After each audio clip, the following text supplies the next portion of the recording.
What's going on, Ty? Mr. Primetime, how you been, man? Oh, not too bad. Some good news today. Looks like Logan Ryan's becoming a Jet. What are your thoughts? Well, I got a lot of thoughts, unfortunately for you, because I'm gonna drive you crazy. Uh, But oh, the first jeez. question I have is, I like the idea of a 1 year deal, but isn't it weird that he was such a highly touted free agent that nobody signed him till this point? Is it the player? Is it his contract demands? Like, what made him available this long?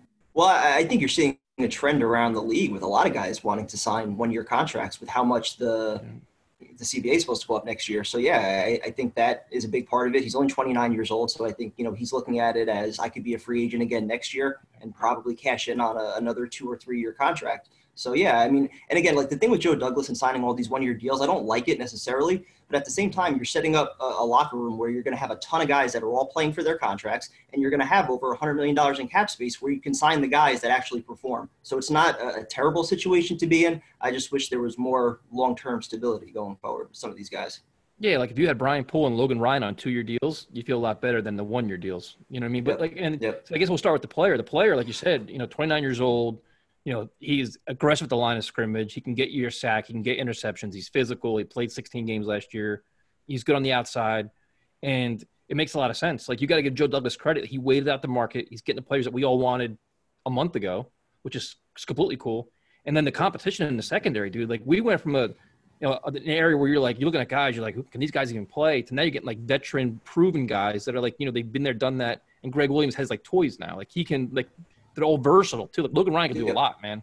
Which is Yep. you add him with like a Jamal Adams with all these different players. I mean, geez, Ashton Yeah, Davis. There's so and much this is kind of what we versatility. were talking about at the beginning of the offseason. Like, there's so many holes on this team that, like, you weren't going to be able to do it all in one offseason, but at least the secondary and the offensive line, you've completely revamped those units. And Ryan, again, he's like you said, he's a versatile player. He can play at the line of scrimmage. He can sack the quarterback, makes tackles. He does it all. So I think that's a great fit. Even if, like, Brian Poole gets hurt, he's somebody that can slide in on the slot. So, yeah, I don't see any downside to the signing at all.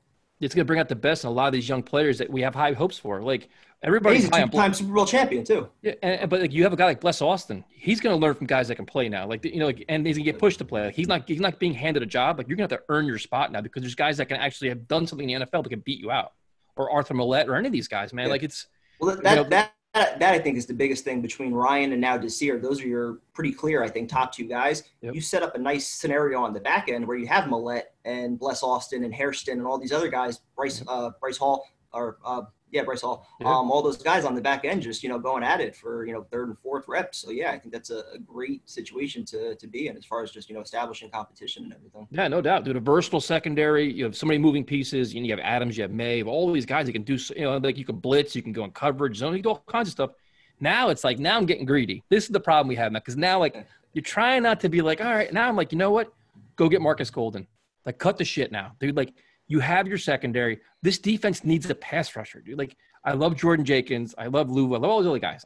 And I know Zanuga could be the next big thing from what everybody keeps telling me. I know. Get Marcus Golden, dude. 1 year deal, the same shit we've been doing all offseason, and go What does for it. Marcus? What does Marcus Golden really do for you long term? An edge rush, dude. A speed guy off the end. How does I'm that saying hurt? if they have one more signing left in them, I would probably prefer that they go after like a Warford or somebody like that. You Go for cut both of winners and them. Go for Warford, cut Winters, and cut Williamson. Done. you can do it. You can do it. I'm not saying you can't. I'm just saying right now, you look at the defense. The defense is going to be significantly improved just from Keep CJ going. Why Mosley stop alone now? and the secondary that Why you stop? added. So, Give me that pass no, rusher, dude. Let's have some fun now. again, though, it's not a long-term answer. So, and Dude, even if he does play well, are you We're signing going him to talk to a about long-term long-term deal? answers now? You want to worry about long-term answers? We haven't got one fucking If long-term answer yet. Dude, they're all one-year if, deals. if Marcus Golden Let's play plays the game. well, let's say we sign him to a one-year deal. If he plays well, are you signing him after that? Sure, why not? Isn't he 30 years old already? Dude, who cares? I mean, give him a 2 year deal. But I mean, listen, if we're going to do all these short-term deals and we're going to try to come all these Band-Aids and stopgaps, what's one more player now that could actually have a legitimate impact? Because now you have your secondary. Now it's like these guys can hold coverage. If you can get a guy that can get to the quarterback in less than 3 seconds or 4 seconds, dude, you're having a threat on defense now. Like your defense is going to be good, but now you're going to be like next. That's a big difference maker, man. No, dude, there's nothing wrong with it. I just think that they're definitely limited cap-wise because they still haven't even Oh, fuck signed that. We're not limiting Millette. cap. No, Save me that shit. You for can this cut year they players, are. dude. For this year they are. But dude, dude, And Williamson, if you do Winters, cut Williamson and you do guess cut what? winners, and if you do cut Williamson and you do cut winners, that's money that you should be allocating on the offensive side of the ball to help Sam Darnold. The wide receiver group right now, you still have questions here. You don't know what Perriman's going to be. We don't know what Mims is going to be right off the bat. If a veteran receiver gets cut, you want to have some cap space to be able to add one of those guys. You can do it. You have money for all that. Like the Jets are playing the wait out game, and they have caps. They have this. When Tremaine Johnson goes off, and they have money to deal with. But now they're kind of like waiting. We want this guy. We can cut this guy. They can do it, dude. I just feel like Ryan's probably gonna be the last like major signing we have, unless we do end up cutting Winters and Williamson, guys like that. And then if we do end up saving that money, why not put it back into the offense? I feel not that you don't want to add an edge rusher. I just feel like that and a number one wideout, those are probably your two premium picks next year. So for this year, like allocate the little money you have left to helping Sam Darnold get better. Listen, I'm not opposed. I've said I would have went to Tyler Gabriel. I'll explore anything you want. Yeah, there's still options out there. Yeah, I continuously want to upgrade this roster. I think Joe Douglas will, but be aggressive about it. If these guys are sitting there and you're getting these bargain basement deals or these cheap one-year deals, go for it. Why not?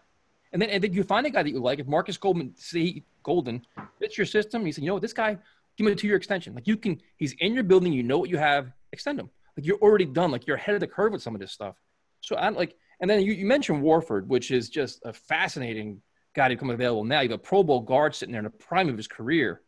I mean, dude, if there's a guy that's tailor-made for this team right now, exactly. I mean, I'd pay him. Like, I wouldn't be scared to pay him. That's what I'm saying. If you end up cutting Winters and Williamson, that's the money. That's where I would put it into the offense, whether it's offensive line or waiting on a receiver to become available or even signing one or two guys that are out there right now on low-risk deals. I just think that the defense between Mosley coming back and what you've done in the secondary, that's going to be enough for it to be a good enough unit that the priority should still be going back to Sam Darnold right now. I'm greedy, man. I want it all. Why sit back? I mean, we're told we're just fans, man. So let's be greedy and play the fan game. No. Why not? I mean, you got to give Joe Douglas credit. He has waited out the market. He's getting, we haven't seen the numbers yet on Logan Ryan. I haven't seen my phone yet, but he's waited out. He's getting quality players, the culture players, the scheme fits. It all makes sense. So you got to give him credit for that. And now it's like, what else can he do? There's still more pieces to be done. I haven't talked about the schedule yet. I didn't really. Geez, yeah. I don't really do the whole schedule thing. I look at the first 4 games. Other than that, I don't care. Like it's because so much changes until then. Yeah. But it's like I think you look at the schedule. The most important thing to come out of all of it for me is coaching. Like Adam Gase and his staff has to have this team ready to go week 1 with no room for error on the offensive line. Because you're playing the Bills and 49ers, dude. If your offensive line doesn't know their ass from their elbow, you're in deep trouble. So to me, it's like tough opponents, home and away, at home, all this other shit I don't care about. It's like this team has to be prepared on and off the field, 1,000% ready to go week 1, period. They have no, there's no gray area here. You look at some of the defenses that they're going to be facing in those first 6 weeks. It's a brutal schedule. The first 2 games, 2 weeks, dude. Look at the 49ers. Especially the first Jesus 2 games, Christ. And then you look at the back end, the last 4 games. In between, you can make an argument that they can go, 500, win some games in between, some divisional games. But yeah, the first start, they have to come out ready to play. The shit that Adam Gase did last year, not playing in any of the offensive line starting wise in the preseason, can't do that again. Really, Sam Darnold in his second year with the system, so there shouldn't be any of those, learning curves, growing pains, and things like that. Get everything situated in training camp and be ready to go week 1. There's no excuses. And the other thing to touch on real quickly is the one thing that bothered me when the whole schedule came out. Like I said, I don't analyze 16 games. I don't give you a 10-6. I don't whatever. But the thing is, I don't like the fact there's already this built-in excuse where, oh man, this schedule's unbearable. How the fuck are we gonna do this? Because we got to travel, we got this, we're playing playoff teams. I don't really care, dude. Like every year, teams that you think are gonna be the best ones, there's always surprises. Who's gonna be? You know what I mean? Like there's always a team that surprises you and that completely fails. Don't go into the season saying, you know what, this schedule is so tough. We're only gonna go 6-10. We're gonna go 5. Like don't expect to be bad. Like so, you know what? We have some challenges. But you know what? Winning teams find a way to win on the road and at home. You beat good teams. You become a good team, and you play a level of your competition. Like you can't say, you know what? The 49ers this week, we can't win this game. And you know what? It's a West Coast game. We're going to lose. We never win on the West Coast. If you want to change your culture and all your other shit, this is how you do it. You go into the season and you win these games. Like as a Jet fan, you can't have the mindset saying, you know what? This schedule's too tough. We're just not going to win this year. I hate that. I hate that notion, and I hate the media's already saying it. Though the third toughest schedule, you really can't expect much. Are you telling me we should already expect a losing season we're going to justify losing in May? Like, why are we doing, let's not even go down this bridge already.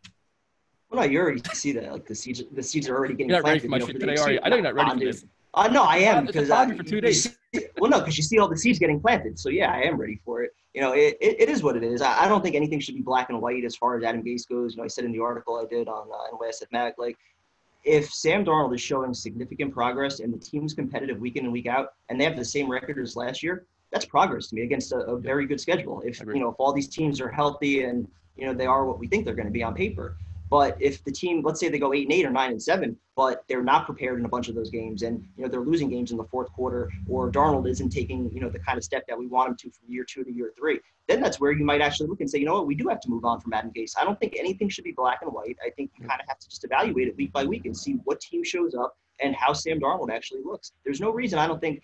Yeah, the receivers, you need a little bit of work there, but I don't think there's any reason Sam Darnold can't take the kind of leap that some other young quarterbacks have taken in their second and third year, especially when you've given him the offensive coach that's supposed to be coaching football to where it's going. So let's see it now. No, dude, your article was phenomenal. It was dead on. And I think the thing it's weird is like everybody's divided. Either you're a Gase guy or an anti-Gase guy. There's nobody in the middle. And I'm just about winning. Like you can like him or not like him, but it is what he's our coach. I think he's gonna be the coach next year too. But it's like if you look at it just subjectively, look at the team where we are and what we expect, the expectation is higher for everybody. Like Gase, Darnold, Greg Williams, like everybody's got to do better. And all the pieces are there. Like you have there's really not a lot of built-in excuses anymore. I mean, the receivers, you could say they could be a little bit better, they're a little bit raw, but you know what? A good quarterback makes your receivers better. A decent offensive line makes your quarterback better. Your quarterback can make your coach look better. Like the trickle down is all the way aligned. Good play calling offsets a quarterback that's struggling. Like you can do it all. Like every piece contributes, and the team should be fine. So I'm not if you like or hate Gase, whatever it is, you still expect more from him, and he has to produce. And it's to all this stuff putting pressure on Sam to me is mind blowing to me. And your article, if people are watching this and they haven't read Kevin's article, it's phenomenal because you're dead on, dude. It's long as shit, but it was dead on. I couldn't stop reading it. But that was the purpose of the article. The fact that the media thinks the fans are stupid enough to actually point the finger at Sam Darnold if this year doesn't go as expected. The kid is 22 years old. Joe Burrow is older than him, entering the NFL now in his first year. Just take that into context for a second. He has 2 years of experience, and there are guys entering the league right now that are older than him. So I don't understand what the rush is to ship him out the door if Adam Gase, the guy with 5 years now in the division as a head coach, if he hasn't proven it, why isn't he the one facing the spotlight and the pressure instead of Sam Darnold? Dude, that to me doesn't make any sense. If you look at just offense alone, if you say, okay, there's pressure on Sam Darnold, okay, I say there is. He's got to take a big step. There's pressure on too? There's pressure on Conor McGovern to earn his contract, to Le'Veon Bell to silence all the critics behind a better offensive line, to Mekhi Becton for being a top pick and being a good left tackle. There's pressure on Eric for Perryman to justify us bringing you and making you a number one. All these guys have so much to prove, which to your point earlier is exactly which is good for the locker room because they all have a chip on their shoulder. They're all playing for money. They're playing for contracts for most of them, not Becton obviously, but you had that. But so to say, there's pressure on Darnold, there's pressure on a lot of guys. I mean, look at friggin' Jamal Adams. He's going to be an all-pro player. Okay, great. Quinnen Williams, dude. You're a first-round pick. You've got to have a much better year this year. There's pressure on you to perform because you know what? Nathan Shepard and the guys next to you all outplayed you last year. So to pinpoint Darnold, it's crazy. And the one thing I also mentioned in the article, for all of Rex Ryan's faults, we remember during the Patriot game, the entire week of the media, he put it on himself. It's me against Belichick. None of the players had anything to worry about going into that game. None of them had any pressure on them. It was all about Rex Ryan. That's all the media was talking about. At what point does Adam Gase confront the media, confront the fans, whoever, and say, you know what, this is on me. It's on me to get Sam Darnold to where he's supposed to go. It's on me to get this offense to where it's supposed to go. That's what I want to see from Gase. Yeah, that'll give me confidence in him. He never does that after the game and the day after the game. It's like 2 days later. Yeah, you know what? After you're going to take the play calling wasn't what it was. It's my fault. No. And that's, dude, you made a phenomenal, your article was phenomenal. It really was. It was great. And that point what really resonated with me because I'm like, that's a great point. Rex Ryan, even Herman Edwards, they took the bullet for their players. Even Todd Bowles at times was like, you know what? This is my guy, my system. Adam Gase at some point, the media game he's playing, that if people don't realize he's playing the media game, you're just not paying attention at all. You could tell how the media is being used by the Jets, which what Gase did in Miami as well. But at some point, he's going to say, you know what, Sam Darnold's my guy, and we're going to fly high this year, and it's on me to make him better, and we're going to have this high, and I'm going to maximize every ounce of him. And if I don't do that, I'm failing. If Sam doesn't play very well this year, it's on me. I'm failing at my job, period. but he won't do that. It's just he's too arrogant. He's too stubborn. Well, that's where it falls on Joe Douglas to not be an Adam Gase guy and look at things with a clear lens and say, hey, if this guy can't get this quarterback to where he's supposed to go, a quarterback that he has been on the record as saying he believes in, a big reason why he came here, then you got to find your own coach. Yeah. You're here for 6 years. Find your own guy. But there's pressure on everybody. Like I'm not pinpointing it. There are so many guys on this team that have a lot to prove. Like, this wasn't a great team last year. Save me your 7-9 shit. This team is far away. You know, you're going to have your hands full week in and week out, and you all have to play better, coach better, play better, a better conditioning team. Like you mentioned, strength and conditioning. Like the amount of injuries they had last year, you can call it whatever you want: freak nature, bad luck, history of the Jets, Adam Gase history, whatever the hell it was. I don't care what it was. It can't happen again this year. You can't be dropping like flies week in, week out. You just can't. Like they were the most. And you know what though? If it does, that's still not an excuse for Adam Gase to just say, well, you know what, we're going to lose anyway. Because how many times has happened, and how many times have other coaches shown the ability to adapt? So at some point, you have to be able to coach the next man up, and that's something again that we haven't seen enough of with Gase.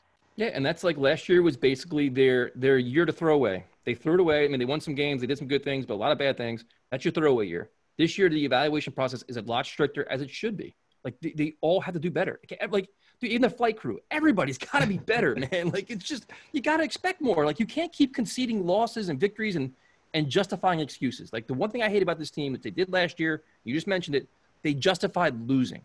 They like you have a culture. They embraced losing last year for whatever reason it was. And the year before it was like, all right, we're going to lose because we need whatever. We need Sam. We need this. We need a quarterback. We want to suck for Sam. All this shit. And the problem is the locker room got used to losing for it. We got used to it. We got used to talking about it, like, we suck. And I was like, all right, you want to change the culture. We're going to buy in. We're going to believe in it. You're bringing all these players that you can kind of say we're going to build around. Expect more. So if we're talking about changing culture, I guess the last topic to bring up is Jamal Adams' contract demands.